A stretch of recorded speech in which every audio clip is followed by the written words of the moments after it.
Já começou a citar um pouco de caso Master, Banco Master. Agora a gente vai voltar então para esse assunto, se aprofundar um pouco, porque eu vou conversar com o colunista Demetrio Vecchioli, porque ele trouxe algumas apurações na coluna dele, algumas apurações recentes sobre negócios firmados pelo banco de Daniel Vorcaro. Demétrio, boa tarde, seja bem-vindo ao Agora Metrópolis. Conta pra gente então primeiro sobre esse empréstimo do Banco Master para a farmacêutica Bion. Boa tarde.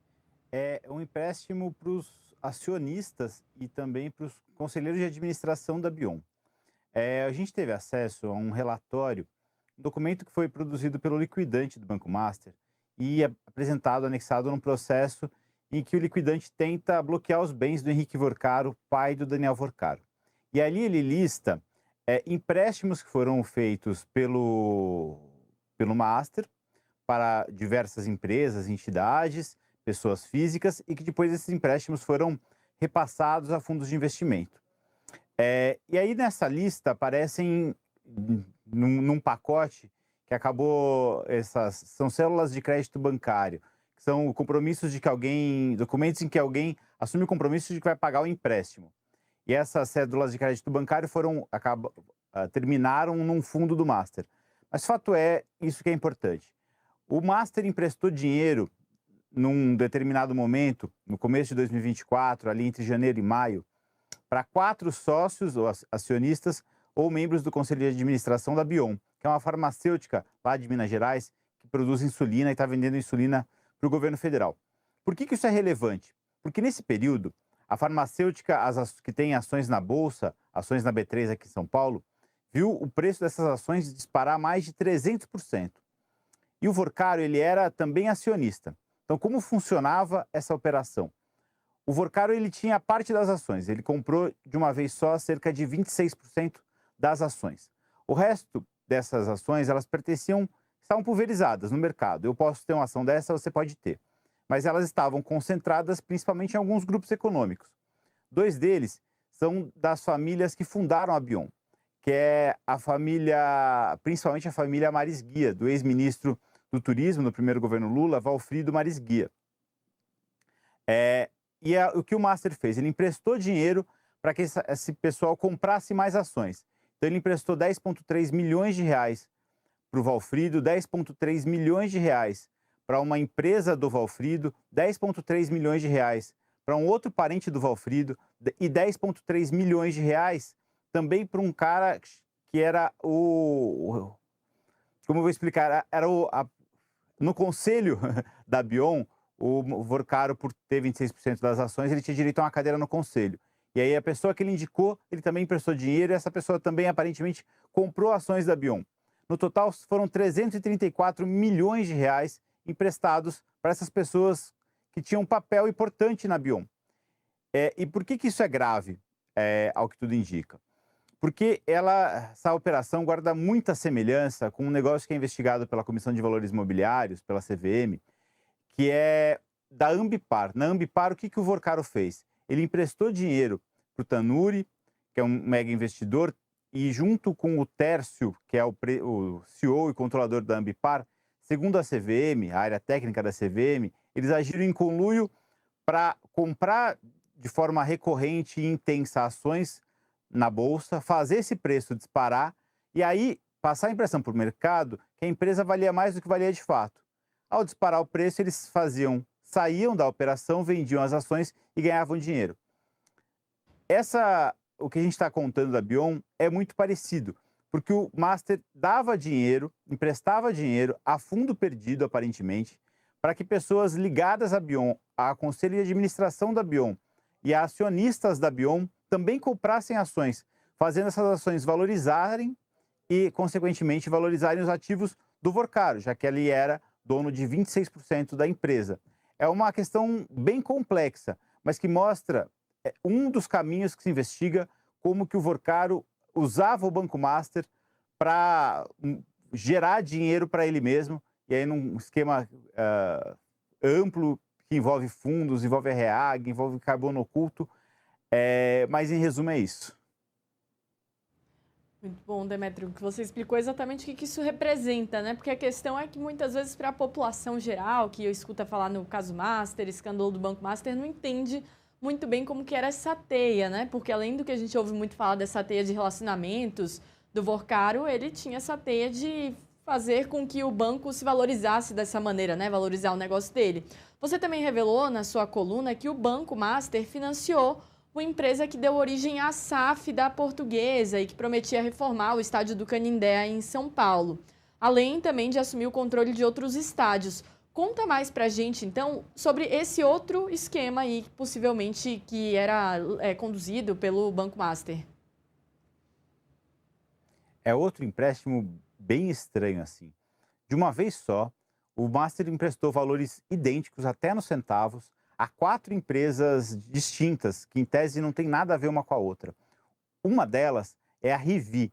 A Rivi era uma empresa, é ainda uma empresa, que era listada em bolsa, hoje não é mais listada em bolsa, mas que prometia ser o que é aqui em São Paulo, que em algum momento foi aqui em São Paulo, a W Torre, que é uma gestora de estádios. Então é uma empresa que prometia assumir diversos estádios e ganhar dinheiro com isso. Só que nunca ficou muito claro de onde vinha o dinheiro dessa Rivi. Sabia-se que ela era próxima, ela tinha muita conexão com a REAG, que depois veio a ser alvo da Carbono Oculto e liquidada pelo Banco Central, mas esse dinheiro não sabia de onde vinha. E aí, essa planilha também mostra que rolou um empréstimo de 485 milhões, acho que é isso, para a Rivi do Banco Master. Esse dinheiro foi passado para a Rivi supostamente colocou ele num fundo, que servia de garantia para o empréstimo. A ideia era usar esse dinheiro para obras. Então a Rivi ela tem a concessão de um ginásio que chama Geraldão, em Recife, que é um ginásio recentemente reformado pelo Poder Público. Ele tem a concessão da Arena Fonte Luminosa, que fica em Araraquara, o estádio da Ferroviária de Araraquara. E aí ele tinha 2 grandes projetos. Um deles era a reforma do Canindé. Então a SAF da Portuguesa, ela existe porque ela tem 3 empresas: a XP, o fundo, o Atauá e a REAG. A Rivi, que é braço da REAG. E aí ela pegaria o estádio, uma vez que ela seria dona da SAF da Portuguesa, derrubaria o estádio e construiria outro no lugar. E aí o dinheiro para isso vinha do Master. Outro projeto que chegou a ser anunciado, mais ou menos no final de 2024, começo de 2025, era a construção de uma arena multiuso no AMB. O AMB aqui em São Paulo é onde tem os desfiles das escolas de samba e o principal centro de exposições da cidade. Ali ia ser construído, a gente chama hoje de arena multiuso, mas esse ginásio moderno, que tem principalmente nos Estados Unidos e na Europa, mas que aqui no Brasil a gente ainda tem muito poucos. E São Paulo carece disso. E aí a concessão do AMB permite a construção de uma arena e quem faria essa construção seria a Rivi. E aí sim com o dinheiro do Master. O que chama a atenção é que esse empréstimo era para ser quitado, começar a pagar a primeira parcela agora em fevereiro de 2026. E aí, de uma forma incomum, a Rivi diz que quitou o empréstimo em setembro de 2025, logo depois de ser alvo da Operação Carbono Oculto, da REAG ser alvo da Operação Carbono Oculto. Demétrio, e você falou sobre essa questão, né, de que o primeiro negócio, esse empréstimo que ele fez para os sócios da farmacêutica, isso foi um esquema aí, uma forma de tentar valorizar o negócio de Daniel Vorcaro. Você revelou esse caso, esse outro caso trata aí sobre a SAF, enfim, empresas que tinham relações com questões envolvendo, por exemplo, futebol, campos, estádios de futebol, né? A gente vê negócios muito pulverizados, assim, né? Ele tem relacionamentos com pessoas muito diferentes, tinha relacionamento com pessoas muito diferentes, com negócios também de setores bastante diferentes. O que essas 2 revelações que você fez sobre esses empréstimos que são bastante suspeitos, o que isso representa, o que isso revela sobre a teia de contatos e o próprio modus operandi de Daniel Vorcaro? É isso que acho que é o que a Polícia Federal tem tentado entender, que o Banco Central tem tentado entender e a gente do lado da imprensa também tem tentado entender. É difícil, de cara, olhar para o que fazia os negócios do Banco Master e entendê-los. Alguns desses negócios eles eram relativamente fáceis de explicar à medida que, ou melhor, eles já foram tão bem contados pela imprensa que a gente hoje consegue entender melhor. Um deles era esse financiamento a partir de CDBs que oferecia para o público geral, com a promessa de um retorno gigantesco, que trazia dinheiro para dentro do banco. Isso a gente entendeu. A Credit Sexta, a gente entendeu também, que são esses empréstimos consignados para a folha de pagamento de estados, de municípios, do Exército, descontando valores altíssimos. E isso é uma forma de tirar dinheiro de aposentado, de trabalhador. Como ele pegou dinheiro da Rio Previdência, como ele deu uma fraude no BRB, tudo isso já é fácil de entender. O que é difícil de compreender é como funcionava uma teia enorme de fundos, o relacionamento dele com diversas empresas, porque ele tinha. Isso leva a gente a entender, por exemplo, que o Vorcaro não era só dono de 26% da Bion.